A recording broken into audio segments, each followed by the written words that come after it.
Donc, j'espère que vous allez bien pour cette nouvelle soirée. Donc, ce soir, on va aborder un nouvel épisode de notre étude biblique, ce que nous croyons. Et on a déjà vu plusieurs choses ensemble. Et donc, ce soir, la question se repose, c'est qu'est-ce que vous croyez?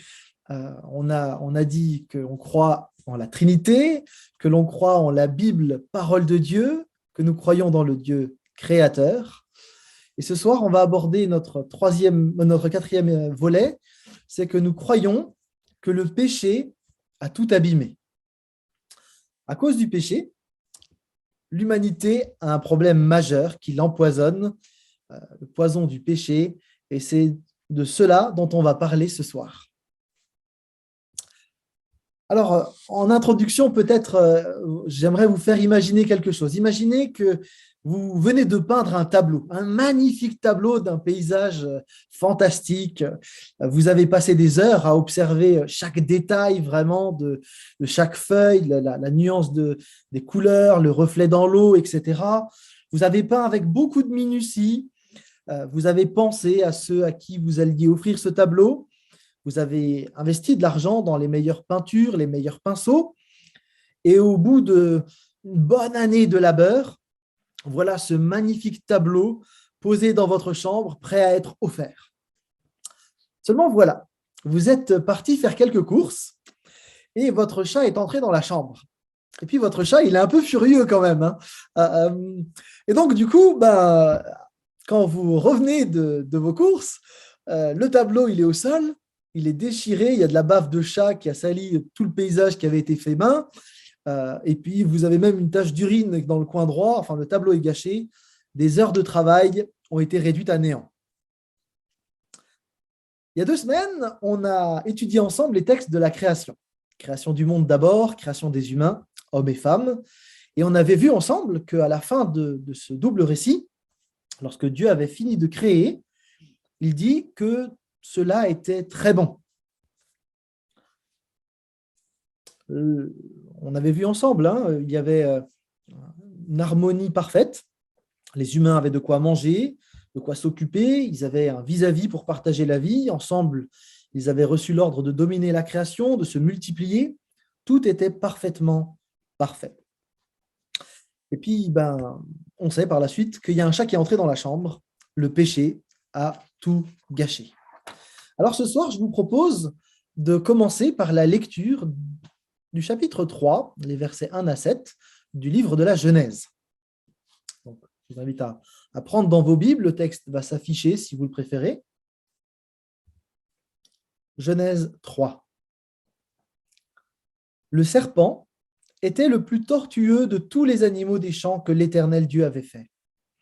Il demanda à la femme, « Vraiment, Dieu vous a dit ne mangez du fruit d'aucun des arbres du jardin ?» La femme répondit au serpent, « Nous mangeons des fruits des arbres du jardin, excepté du fruit de l'arbre qui est au milieu du jardin. Dieu a dit de ne pas en manger et de ne pas y toucher, sinon nous mourrons. » Alors le serpent dit à la femme, « Mais pas du tout, vous ne mourrez pas.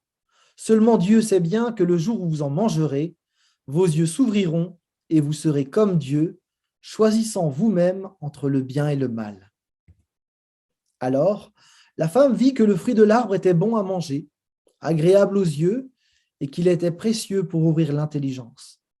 Elle prit donc de son fruit et en mangea. Elle en donna aussi à son mari, qui était avec elle, et il en mangea. Aussitôt, les yeux de tous deux s'ouvrirent, et ils se rendirent compte qu'ils étaient nus. Alors ils se firent des pagnes en cousant ensemble des feuilles de figuier. Voilà pour la lecture de Genèse 3, les 7 premiers versets. Avant d'entrer dans le vif de notre étude biblique de ce soir, je vous propose de nous arrêter et de prier simplement. Je vais prier et ensuite on va dérouler notre étude biblique. Prions.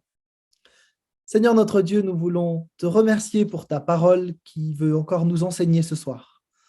Nous te prions, Seigneur, de conduire nos discussions, de conduire tout ce qui va être partagé. Seigneur, nous ne voulons pas simplement remplir nos têtes, mais nous voulons aussi conjuguer ensuite ta parole de manière pratique dans nos vies.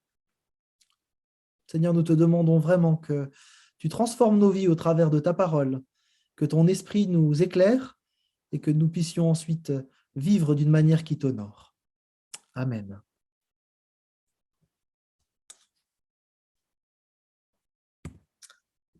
J'aimerais ce soir donc vous inviter à réfléchir quelques instants à l'origine du mal. Le monde était parfait et soudain, non pas un chat, mais un serpent est apparu dans le texte. Qui est-il? D'où vient-il? Bien des essais d'explication ont été proposés en ce qui concerne l'origine du mal. Comment, dans un monde parfait, créé par Dieu, le mal a-t-il pu exister? En fait, la question de l'origine du mal et son corollaire, la souffrance, c'est un problème insoluble. On ne sait pas d'où vient originellement ce mal.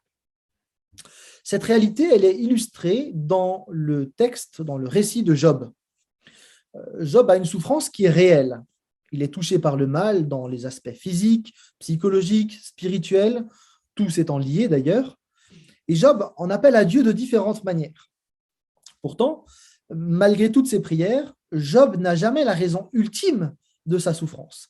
Même à la fin du récit, il n'y a pas de compréhension pour Job.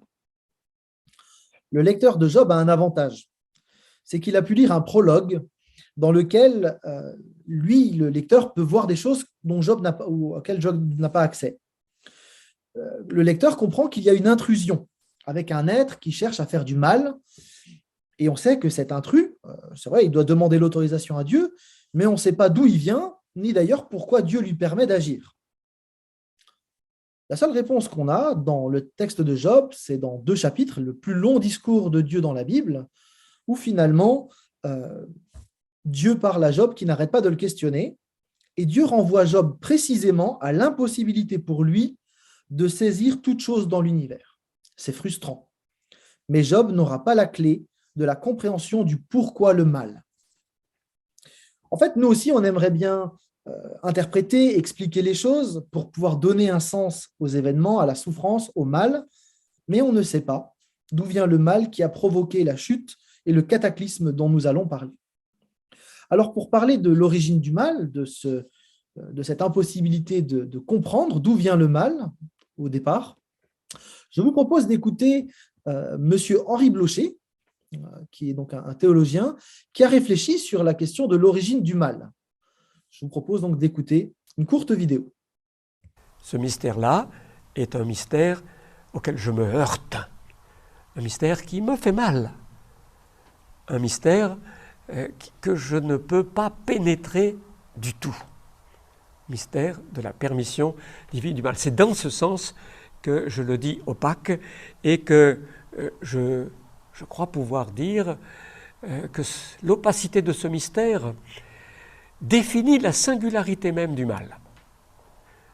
Le mal n'est même pas sui generis, vous connaissez l'expression latine, de son genre propre. La singularité du mal est plus aiguë encore, plus scandaleuse, parce qu'il n'y a pas de genre du mal. Le mal n'entre pas dans un genre. Le genre, c'est une des dispositions de l'ordonnance par Dieu de sa création, et le mal est étranger. Du coup, le mystère est opaque de la permission du Dieu souverain par le mal qui se définit par l'opposition à Dieu. C'est ce qui est contraire à Dieu. C'est ce que Dieu abomine qui est le mal. Et pourtant, le Dieu souverain, qui n'est contraint par rien au-dehors de lui-même, l'a inclus dans son plan. Donc, vraiment, quand on réfléchit à la question de l'origine du mal, on est face à un mystère opaque. On ne sait pas d'où vient le mal et pourquoi Dieu le permet. On n'a pas la réponse. La Bible affirme, en fait, très simplement, que le mal et la souffrance qui en découlent, c'est une anomalie, c'est anormal. C'est quelque chose qui vient après coup, qui abîme la création de Dieu et son chef-d'œuvre, l'homme, et qui tente du coup de détruire le projet magnifique de Dieu. Si on essaye de dessiner un petit peu les choses, imaginons que cette flèche verte, là, c'était le projet de Dieu, d'accord ? Et dans ce projet, Dieu a permis, alors même que tout était parfait, qu'il y ait une entrée du mal à un moment précis en Genèse 3. Et depuis Genèse 3, eh bien, le mal va être le lot régulier de l'humanité. Donc on constate simplement que le péché est universel, on constate qu'il est anormal, le péché ne devrait pas exister, c'est d'ailleurs ça qui le rend condamnable. Comment est-ce que cette anomalie a pu entrer dans le monde parfait créé par Dieu? Mystère. Mais la faute du couple originel, Adam et Ève, a permis son action et son bon développement. Avec le texte de Job, tout comme dans le texte de Genèse 3, on apprend qu'un être méchant suggère le mal, mais on ne sait pas d'où il vient, ni réellement qui il est. Alors on va essayer d'avancer un petit peu justement sur qui est cet être qui a facilité l'entrée du mal dans l'humanité. Mais peut-être que vous voulez faire une pause déjà, et il y a peut-être une question de clarification. Donc, alors je vous propose de regarder un peu de plus près la question de Satan et des démons. Dans Genèse, on l'a dit, alors que tout n'était que parfait, on a donc un serpent qui entre. Est-ce que c'était un vrai serpent? Peut-être, mais je crois surtout que c'était un être symbolique, pour parler d'un être très particulier. En effet, rappelez-vous, le texte de Genèse a été écrit par Moïse pour un peuple qui vivait dans le désert. Or, qu'y a-t-il comme animal plus dangereux dans le désert qu'un serpent qui peut vous prendre par surprise, vous mordre et vous tuer?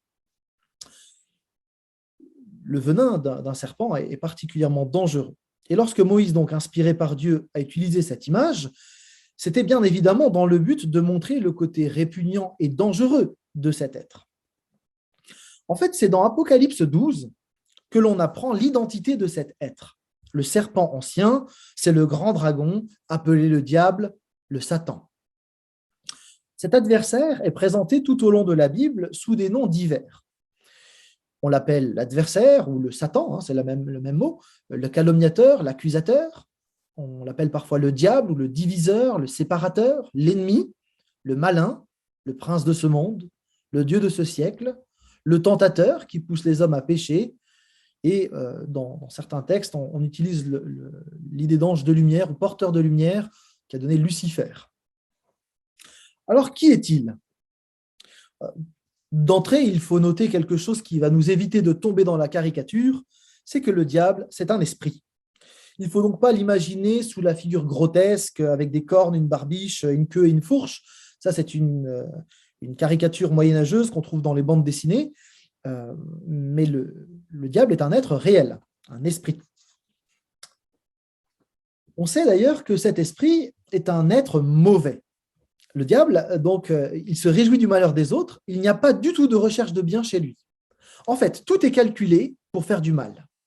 Toute l'intelligence de cet être est orientée vers la méchanceté. Il manipule, il ment, il triche, il fait espérer, il donne des illusions dans un seul but, faire le plus de mal possible. Et les différents noms qui lui sont attribués, qu'on a vu tout à l'heure, permettent de brosser une certaine palette de ses capacités à faire du mal. C'est donc un être dangereux. En fait, on ne joue pas avec lui. C'est un peu comme quand moi j'allais en prison pour visiter des prisonniers. Certains détenus étaient particulièrement pervers. Il fallait alors avoir les yeux bien ouverts et ne pas être léger quand on allait dans leur pièce. Le danger, il est réel. De même, dans certains accompagnements pastoraux, j'ai eu face à des pervers narcissiques manipulateurs qui sont très sympas d'apparence, mais qui détruisent totalement la vie de leurs victimes et qui se réjouissent, qui jubilent même de cette destruction progressive. Eh bien, Satan, c'est un pervers narcissique manipulateur absolu. Il est donc dangereux, vraiment dangereux. On ne sait pas grand-chose de lui, en fait. On ne sait pas à quoi il ressemble physiquement, comment il se déplace, quelles sont ses capacités dans le détail. En fait, le texte biblique est très sobre, mais sa dangerosité est tout le temps mise en avant. Ça doit nous suffire pour nous mettre en garde. On ne joue pas avec lui, pas plus qu'on ne joue avec un mamba noir, un serpent de 4 mètres, réputé pour être le plus dangereux du monde. Si on garde l'image du serpent, qui est l'image biblique, utilisée dans Genèse et dans Apocalypse, on se rend compte que les mouvements sinueux et cette capacité à se camoufler que possède le serpent symbolisent plutôt bien les ruses du diable. Le serpent, il est capable d'attendre des heures immobiles, sans bouger, jusqu'à ce que sa proie baisse la garde et en une fraction de seconde, il fond sur lui. L'image est donc bien choisie pour parler de Satan, celui qui veut la mort spirituelle et éternelle de chaque humain. Et parfois, on néglige la puissance de cet être. On oublie qu'il est dangereux, un peu comme ce serpent qui a l'air bien calme, finalement. Parfois, on nie même son existence. Enfin, il n'y a pas de serpent dans ces rochers. Enfin, parfois, on dit, c'est pas si grave, tu sais, avec un aspi venin, c'est fini, ça règle la question. Comme si, finalement, on pouvait faire un bout de chemin avec Satan et en imaginant pouvoir se sortir facilement de son emprise. Certains se croient très forts, capables de se sortir de toute mauvaise passe, mais mis en confiance de la sorte, la dangerosité de cet être oublié, cela conduit au drame. Adam et Ève n'ont pas tenu compte de sa dangerosité dans le texte de Genèse 3. Et le texte biblique nous met en garde dans cet épisode-là, mais aussi dans des textes comme celui d'un Pierre 5,8 qui dit « Soyez sobres, veillez. Votre adversaire, le diable, rôde comme un lion rugissant, cherchant qui il dévorera. » C'est donc un être dangereux. Il y a un autre élément très important au sujet de Satan. C'est que le serpent, c'est une créature. Ce n'est donc pas une force éternelle. En tant que créature, il a un début et une fin. Satan est fort, il est mauvais, il est dangereux, mais il est limité. Et il faut aussi le dire. C'est très évident dans le texte de Job. Ça l'est également dans le texte de Genèse, où quand Dieu convoque tout le monde, Satan ne peut pas se défiler ni contester l'autorité de Dieu. Il est obligé d'être présent. Le texte de Genèse, d'ailleurs, affirme que le serpent sera écrasé. En présentant donc Satan comme une créature, le texte biblique nous indique que le bien et le mal ne sont pas équivalents. Satan est une créature, Dieu est le créateur. Dieu est donc infiniment, absolument et totalement plus puissant, plus grand que Satan. Et ça a plusieurs implications. Dieu est éternel, pas Satan. Satan, il a un début, il aura une fin. Dieu est tout-puissant, pas Satan. Satan est fort, mais il ne peut jamais rivaliser avec Dieu. De même, Satan n'est pas présent partout, même s'il a des facilités de déplacement. Rien ne nous dit dans la Bible qu'il pourrait être à plusieurs endroits en même temps. Il est une créature limitée. Donc, le penser présent à chaque effort d'évangélisation, c'est probablement pas correct. On peut l'illustrer assez simplement. Il faut imaginer que vous êtes dans une forêt et que vous savez qu'il y a un adversaire caché derrière un arbre. Il y a bien un adversaire derrière un arbre, mais vous ne savez pas derrière quel arbre. Le mensonge serait de croire que l'adversaire est derrière tous les arbres. En fait, il n'est que derrière un arbre. Vous comprenez l'enjeu. Il ne faut donc pas maximiser la puissance ou la présence de Satan. Par ailleurs, Satan, puisqu'il n'est pas Dieu, a une connaissance limitée. Là aussi, il ne faut pas maximiser ses compétences. Il faut, dans cette réflexion, aller un tout petit peu plus loin encore et combattre une hérésie que l'on appelle le dualisme. Le dualisme, ça c'était pour tout à l'heure. Donc, le fait que Satan n'est pas éternel, qu'il n'est pas tout-puissant, qu'il n'est pas partout présent et qu'il a une connaissance limitée. Donc, on va réfléchir à quelque chose de encore un peu plus loin, c'est la question du dualisme. Le dualisme, voilà, c'est illustré sur cette image, c'est cette idée que Dieu et Satan sont de force égale et qu'ils se disputent l'humanité au milieu dans un rapport de force. En fait, c'est ce qu'on sous-tend parfois quand on dit, par exemple, soit on appartient à Dieu, soit on appartient à Satan. Soit tu es dans le camp de Dieu, soit tu es dans le camp de Satan. Soit tu vivras au paradis sous la direction de Dieu, soit tu vivras en enfer sous la direction de Satan. En fait, ça sonne bien, mais c'est totalement faux. Les choses se présentent autrement. Ces différentes phrases-là sont des choses qui ne sont pas justes. On a vu en Genèse 1 et 2 que Dieu seul est le créateur. Il est souverain, absolu, et il a créé toutes les créatures. Certains êtres spirituels ont décidé de se rebeller contre Dieu. De même, les humains, depuis Adam et Ève, ont refusé de se soumettre pleinement à Dieu. Cette sphère de rébellion rassemble en fait tous ceux qui ont décidé de dire que Dieu n'est pas Seigneur. Ils disent non à Dieu. Bon, ceci dit, vous remarquez bien qu'ils ont beau dire non, Dieu n'est pas Seigneur, en fait, ils sont quand même toujours sous la Seigneurie de Christ. Dieu est Dieu. Donc, ils peuvent dire non, n'empêche que c'est quand même Dieu qui a autorité. Et donc, du coup, toute personne qui dit non à Dieu n'est jamais hors de portée de Dieu. Dieu peut toujours le sauver. Cette sphère de rébellion est parfois appelée ténèbres, notamment dans Colossiens 1,13, par exemple, où il est dit que Dieu nous a arrachés au pouvoir des ténèbres. Ce n'est pas un pouvoir égal à Dieu ou qui serait en dehors de Dieu. C'est simplement cette sphère de rébellion qui pense pouvoir échapper à la souveraineté de Dieu, alors qu'il n'en est rien.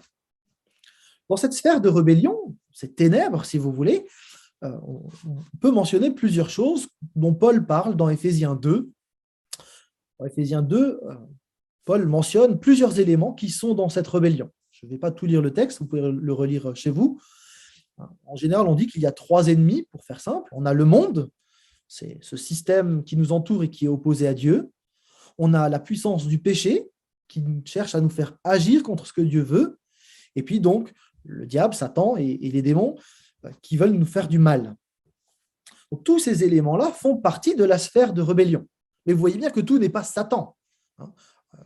Le péché qui sert de la tentation pour me pousser à déshonorer Christ a sa propre puissance. Ce n'est pas parce que je suis tenté que j'ai forcément Satan qui à l'oreille me susurre quelque chose. Le péché, il a sa propre existence. L'homme pécheur, séparé de Dieu depuis Genèse 3, eh bien, il a grandi dans cette sphère de rébellion.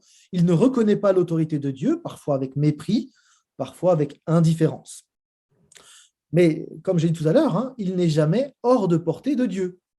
Sinon, on ne pourrait pas être sauvé.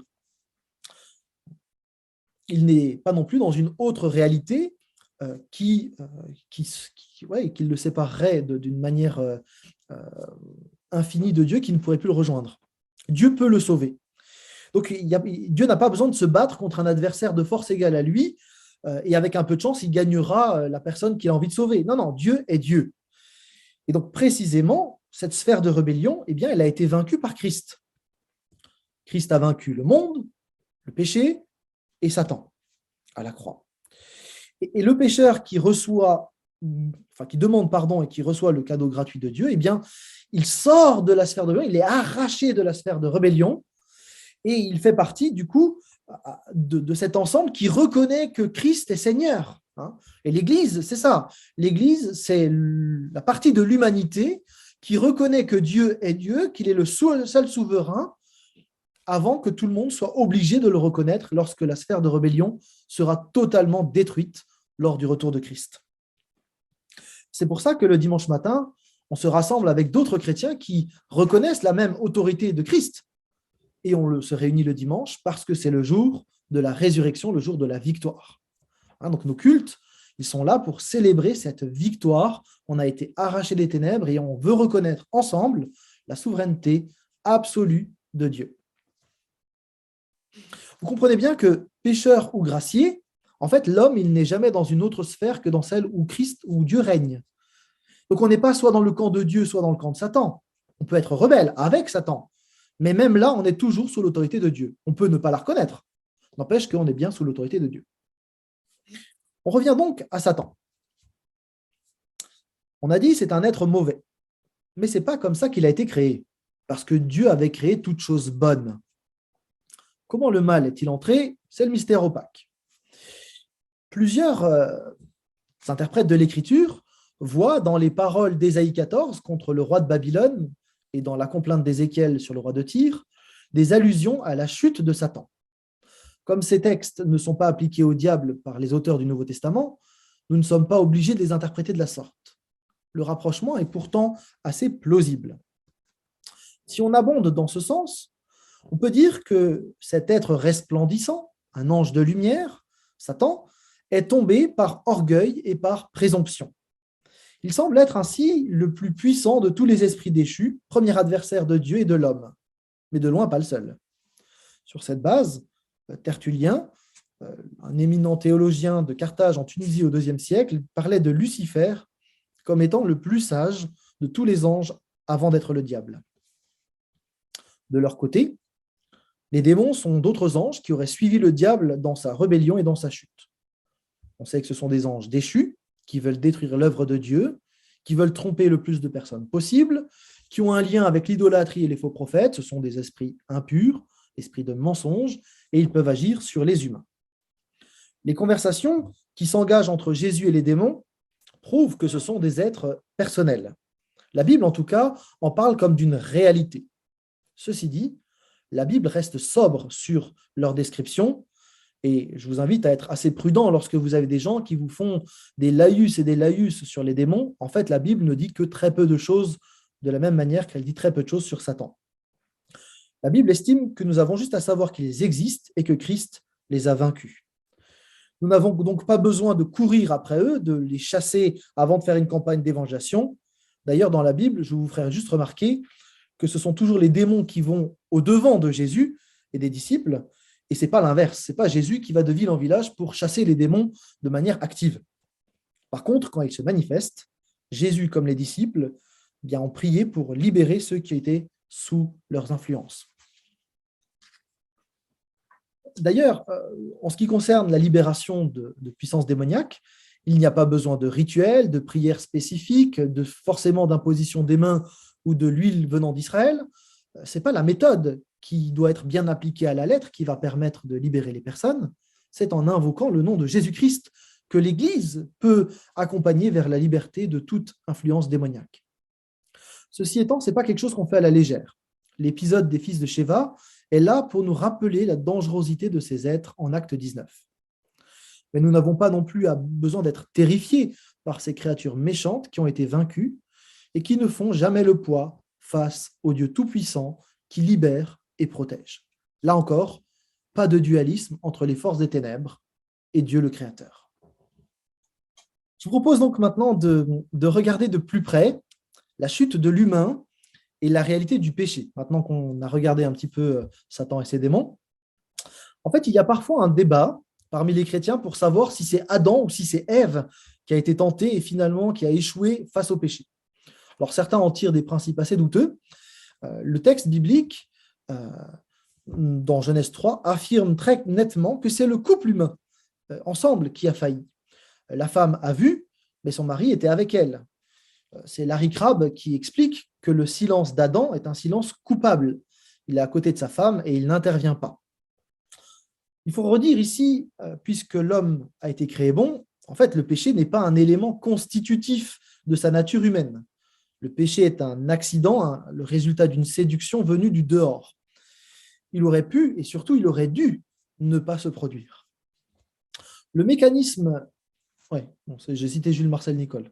En fait, le mécanisme de la chute, il s'est fait en plusieurs étapes, selon Genèse 3. On a d'abord donc cet être qui s'approche de manière sympathique. En tout cas, on imagine avec un grand sourire. Il se présente comme quelqu'un de bon conseil, comme un ami précieux. Normalement, quand on voit un reptile, on fait un pas en arrière. Mais la sympathie de cet animal, un serpent qui parle, c'est quand même pas banal, donne à la femme et à son mari l'envie de lui parler.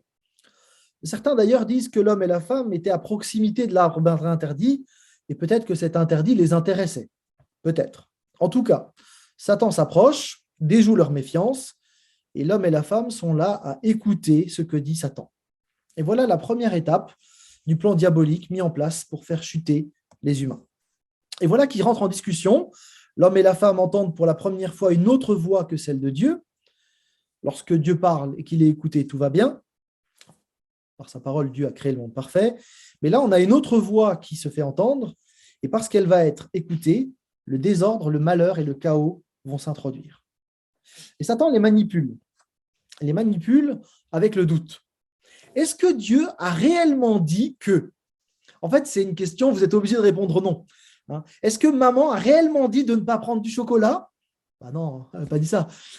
Est-ce que réellement prendre l'appareil photo de ton entreprise, c'est un vol? Vraiment? Est-ce que vraiment ce mensonge, c'est un mensonge? Après tout, tu as des circonstances atténuantes, etc., etc. Cette phrase, c'est une arme puissante. Elle fait entrer le doute et tout d'un coup, on a le droit de nuancer, de faire des exceptions et Satan met en fait en doute la parole de Dieu. On a un lien évident avec un texte dans le Nouveau Testament où Jésus, après avoir été baptisé, entend cette phrase « Celui-ci est mon fils bien-aimé ». Et dans le chapitre juste après, dans le désert, Jésus est tenté et le tentateur lui dit « Si tu es le Fils de Dieu », remettant en question précisément la phrase qui avait été dite lors de son baptême. Donc on retrouve la même chose. Une fois que le doute est installé, eh bien c'est facile pour Satan de tenter les êtres humains. Et on peut le vivre de la même manière, puisqu'on ne t'a pas interdit de prendre l'appareil photo de l'entreprise, tu vois bien que personne s'en sert, tout le monde fait prendre autre chose, avec toutes tes heures sup non payées, enfin quand même, tu mérites quand même de prendre cet appareil photo, etc., etc. La tentation de prendre l'objet est alors à son maximum. Et donc, dans notre texte, effectivement, on voit Satan tenter avec force les premiers humains. Et le cœur de la tentation se trouve dans cette phrase « Vous serez comme des dieux ». Dieu avait fixé la limite avec l'arbre de la connaissance du bien et du mal, et le fait de manger de ce fruit signifiait clairement de prendre ce qui n'appartenait qu'à Dieu seul. En fait, on arrive là pile dans l'acte de rébellion. Satan propose à l'homme et à la femme de se placer en maître absolu et de refuser l'autorité de Dieu. En fait, les humains, en disant oui au péché, ont dit non à Dieu. Le péché, finalement, on peut littéralement le dire, c'est en fait rater la cible, passer à côté de ce que Dieu veut, refuser ce que Dieu veut. C'est se faire Dieu en définissant une autre cible que celle fixée par Dieu. En fait, l'homme manque le but de sa vie lorsqu'il veut être patron au lieu d'être gestionnaire de ce que Dieu lui donne. Plus précisément, le péché peut être défini comme un manque de conformité à la loi de Dieu.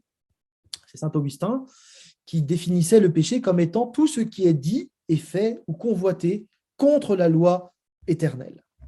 Et dans le texte biblique, eh bien, le péché peut se situer soit dans la sphère religieuse, comme dans l'idolâtrie par exemple, ou dans la sphère éthique, lorsqu'on fait du mal à quelqu'un, quand on se détourne de Dieu de différentes manières. Dans Genèse 3, donc, les humains ratent la cible après la tentation et ensuite, de tentateur, Satan tourne sa veste et devient l'accusateur. Et effectivement, le péché nous rend coupables et la sanction est sans appel. Le salaire du péché, vous le savez, c'est la mort. On peut d'ailleurs noter que le péché, ce n'est pas qu'une affaire de culpabilité. C'est aussi une réalité relationnelle qui se brise. Le péché, ce n'est pas simplement la violation d'un principe légal, c'est aussi et d'abord l'irrespect envers celui qui a promulgué la loi, l'opposition à lui. Vous vous souvenez, le non à Dieu. C'est la dimension interpersonnelle du péché commis par la créature contre Dieu qui est première et qui en fait d'abord la gravité. L'être humain et son péché se situent coram Deo devant Dieu, selon le mot de Luther. Et nous sommes tous concernés par le péché. Il n'y a pas de juste, pas même un seul. C'est un constat sans appel.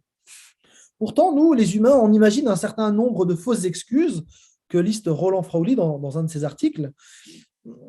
Et donc, parfois, on dit, oui, mais moi, j'ai rien fait.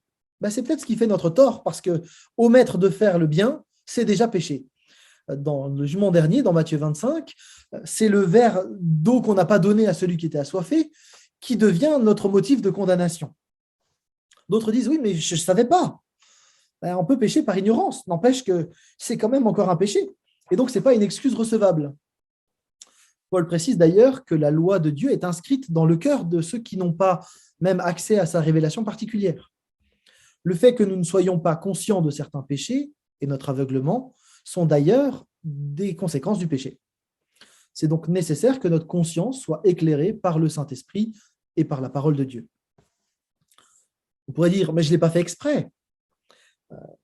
Même lorsqu'il n'y avait aucune volonté délibérée de péché, mais que le mal était commis, dans la loi, eh bien, on devait rétablir ce qui avait été abîmé. On ne disait pas, c'est pas grave. Il y a donc une certaine culpabilité qui est en jeu, même dans ce cas, même si la responsabilité semble moindre, eh bien, la faute, elle est tout de même avérée. Oui, mais j'ai transgressé qu'un seul commandement. C'est Jacques, dans son épître, qui envisage le cas improbable que quelqu'un respecterait tous les commandements de la loi sauf un. Mais même là, il deviendrait coupable envers tous les commandements, parce que la loi est comprise comme un tout organique. Le problème, c'est donc pas seulement qu'on n'aurait pas respecté un commandement, mais on n'a pas respecté celui qui a donné cette loi. Dernière excuse, c'est celle de dire oui, mais c'est un péché mignon. Alors, sachez que péché et mignon ne vont pas ensemble. Dans la Bible, en tout cas, c'est totalement irréconciliable. On ne peut pas les mettre ensemble. Le moindre péché nous rend coupables devant Dieu. Ça ne veut pas dire que tous les péchés se valent d'un point de vue moral. On peut même dire que la Bible fait une certaine distinction de conséquences. Les sanctions dans la loi, par exemple, ne sont pas identiques. Mais par contre, et c'est ce que dit le texte biblique, c'est que tous les péchés viennent de la même source. Elles ont une même ligne et elles montrent la même orientation du cœur. Dans tous les cas, seul le sacrifice de Christ libère et pardonne du péché. Et ce n'est jamais le fait qu'on aurait un péché un peu moins grand qu'un autre qui permettrait finalement de le pardonner autrement. En fait, on peut encore aller un tout petit peu plus loin sur la question du péché, parce que jusqu'à maintenant, on a parlé du péché que comme des actes coupables. Mais la Bible va plus loin. Le problème n'est pas simplement que nous commettons des péchés ponctuels ou habituels, mais nous sommes pécheurs. Le péché se loge au plus profond de notre être. Le prophète Jérémie décrit le cœur humain comme étant malade, tortueux, corrompu. Le cœur étant atteint, le cœur, c'est cette volonté intérieure, toutes les facultés humaines sont atteintes. D'après Isaïe, c'est l'ensemble du corps qui est touché. Les mains, les doigts, les lèvres, la langue, les pieds, etc., les pensées. L'apôtre Paul aussi, dans Romains 3, mentionne le gosier, la langue, les lèvres, la bouche, les pieds, etc. Notre intelligence, notre conscience est engourdie. En fait, le péché, c'est un parasite mortel qui nous colle à la peau et qui en même temps infecte complètement tout notre être entier, jusque dans ses derniers recoins. D'une manière technique, si vous voulez vous faire passer pour un théologien, vous pourrez dire qu'il y a une dépravité extensive, c'est-à-dire que tout dans notre être est atteint, il n'y a rien qui est sauf. On ne peut pas dire que notre raisonnement il est resté sain alors qu'on a été contaminé par le péché. Non, tout est touché par le péché. Par contre, ce n'est pas une dépravité intensive, c'est-à-dire que les humains ne commettent pas que du mal et le mal ne s'exprime pas de manière maximale dans leur vie. Parfois, l'être humain, même celui qui n'est pas chrétien, peut faire des choses bien. Ça ne veut pas dire qu'il est saint pour autant. D'ailleurs, nous ne sommes pas simplement pécheurs en tant qu'individus, mais nous sommes aussi dans un monde pécheur. Plus précisément, dans une société pécheresse. Les êtres humains, on interagit entre nous, et donc le péché a aussi maintenant une dimension collective.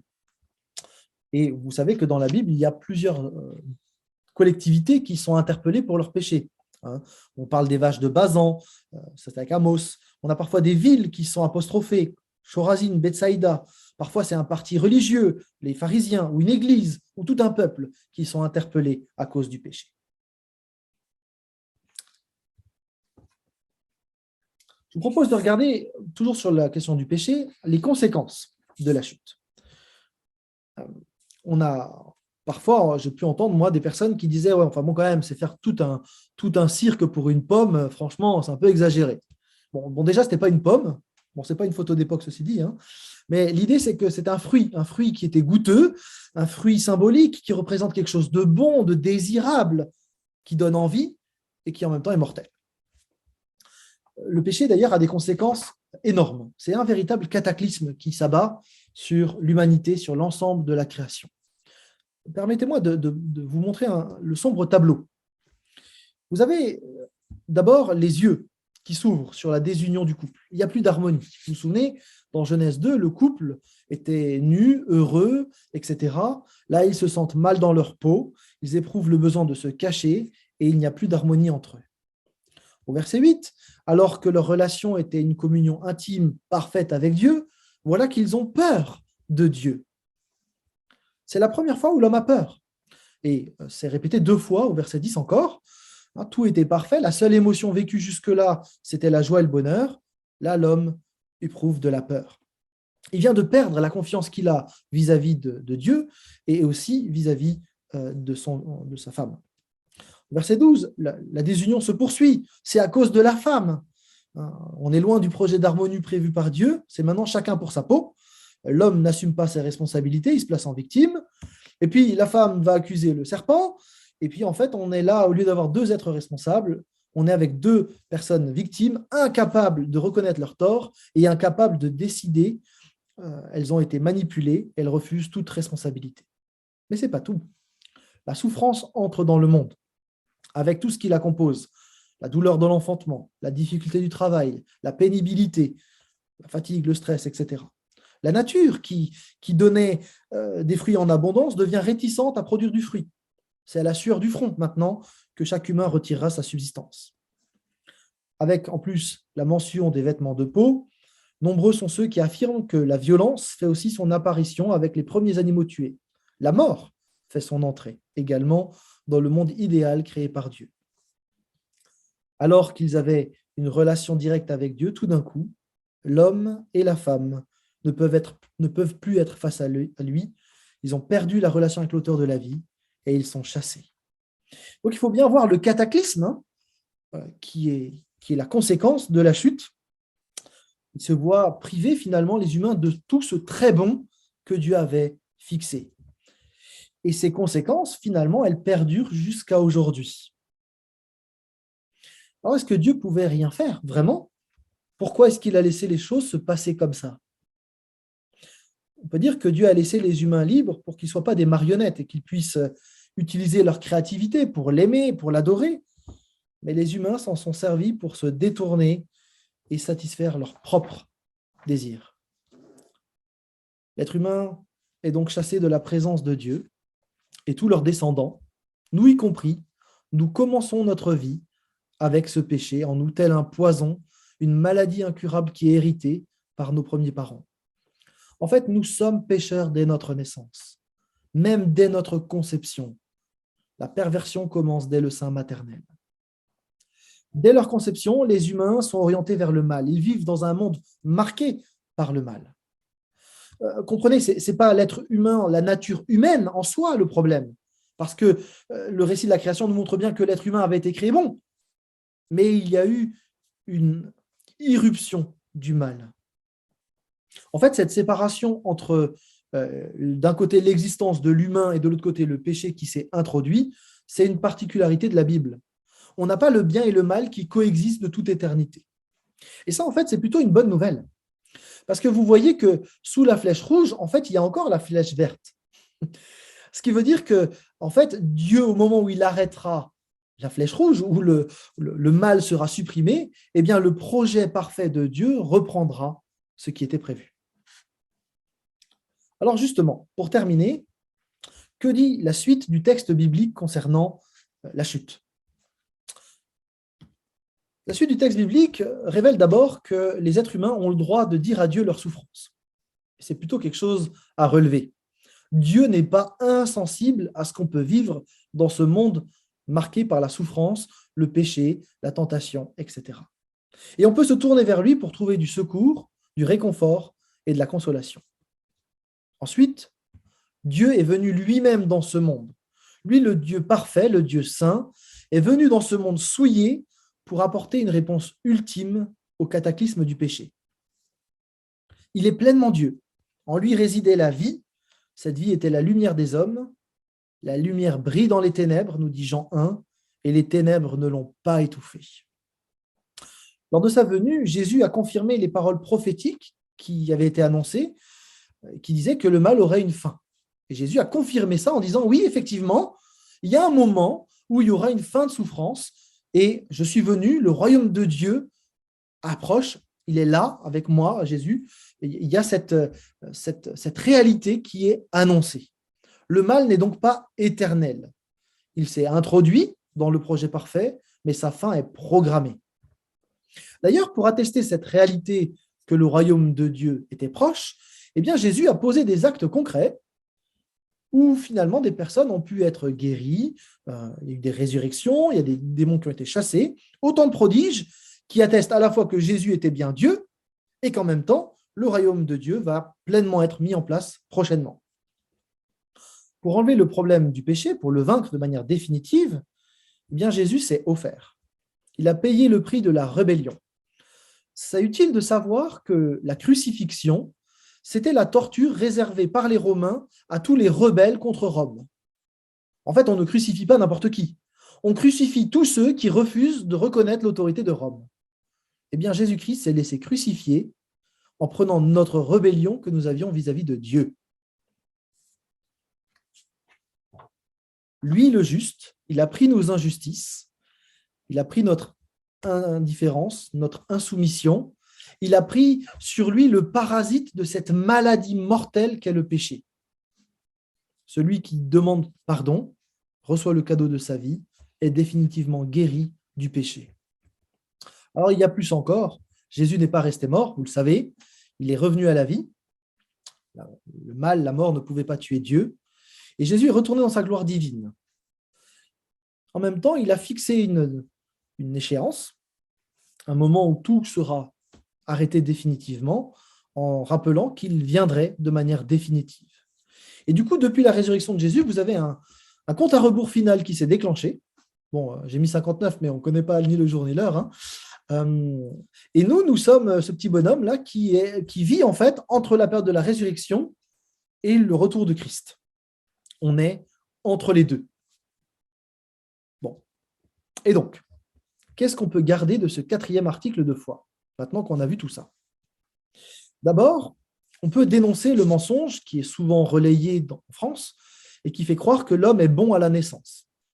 La vision de Rousseau dans l'Émile est ici contestée par la Bible. L'être humain est malade. Il vit avec un virus terrible qui s'appelle le péché. On ne voit pas le virus, mais on en voit les effets. Les effets du péché sont nombreux et il faut être malhonnête pour ne pas voir les effets du péché autour de nous.